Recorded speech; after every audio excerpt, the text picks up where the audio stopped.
समुद्री जीवन और उसके इकोसिस्टम को संतुलित रखने में समुद्री कछुओं की भी अहम भूमिका है। यह धीमी रफ्तार का जीव एक से दूसरे समुद्र तक मीलों लंबा सफर तय करता है और अंडे देने के लिए समुद्री तटों पर आता है।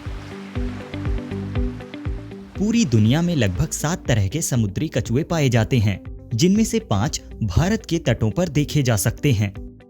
इनमें से सबसे छोटे कछुओं में से एक है ऑलिव रिडली समुद्री कछुआ, जो आमतौर पर हैचिंग के लिए पूर्वी तट के ओडिशा और पश्चिम में कोंकण, महाराष्ट्र जैसे तटों को चुनता है। हालांकि मछली पकड़ने के जाल में कछुओं के फंसने और तट पर हैचिंग के दौरान अंडों के नुकसान ने इस प्रजाति पर भी सवालिया निशान लगा दिया।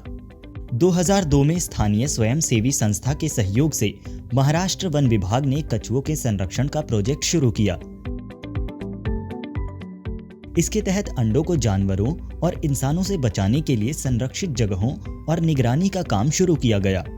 इसी कड़ी में आगे बढ़ते हुए अब राज्य वन विभाग के कंदल वन संस्था ने भारतीय वन्यजीव संस्थान देहरादून के सहयोग से पहली बार पश्चिमी तट पर कोंकण से कछुओं की उपग्रह टैगिंग की शुरुआत की है।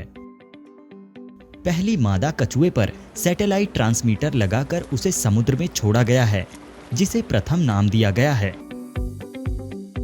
विस्तृत अध्ययन के लिए कछुओं के नेविगेशन की शुरुआत साल 2004 में ओडिशा तट से की गई थी।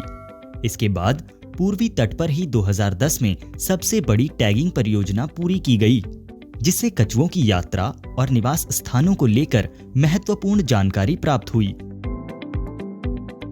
अब पहली बार पश्चिमी तट पर निवास करने वाले ऑलिव रिडली कछुओं पर भी टैगिंग की शुरुआत की गई है।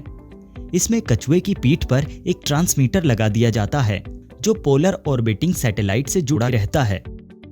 अपनी यात्रा के दौरान कछुए जैसे ही सांस लेने के लिए पानी के बाहर आते हैं या तट पर पहुंचते हैं, यह ट्रांसमीटर संदेश सैटेलाइट को भेजता है और उसकी लोकेशन का पता लग जाता है। तो जब भी ये कछुआ सरफेस पे आता है और ये बीप देगा, इंफॉर्मेशन मैसेज पास करेगा, सब ये सैटेलाइट उसको पिकअप करेगा और लंबे समय तक जितना मैसेजेस उसको आएगा उससे हमें इसका लोकेशन पता करके दे सकता है। ये जो उड़ीसा का जो ईस्ट कोस्ट का जो पॉपुलेशन है, उसका ट्रैकिंग से हमें पता चला कि ये ज़्यादातर श्रीलंका तक जाएगा और फिर वापस उड़ीसा में आ जाएगा, या वो ईस्ट कोस्ट में रहता है और बे ऑफ बंगाल। तो वो एक अलग सा पॉपुलेशन यूनिट है और इतने सारे कछुआ में एक भी कछुआ उधर से ये वेस्ट कोस्ट में आया नहीं। जो हमने उड़ीसा में जो ट्रैकिंग किया था वो आया नहीं इधर। जल पारिस्थितिकी संतुलन बनाए रखने के लिए कछुओं का संरक्षण बहुत जरूरी है। दुनिया भर में इन कछुओं को बचाने के प्रयास किए जा रहे हैं। ओडिशा के बाद महाराष्ट्र का कोंकण तट इस दुर्लभ कछुए के प्रजनन का अनुकूल क्षेत्र माना जाता है। खास बात यह है कि लगभग 30 साल बाद भी कछुए ठीक उसी जगह पर अंडे देने आते हैं जहां पर उनका जन्म हुआ होता है। ऐसे में इन तटों को संरक्षित और सुरक्षित रखना जरूरी है।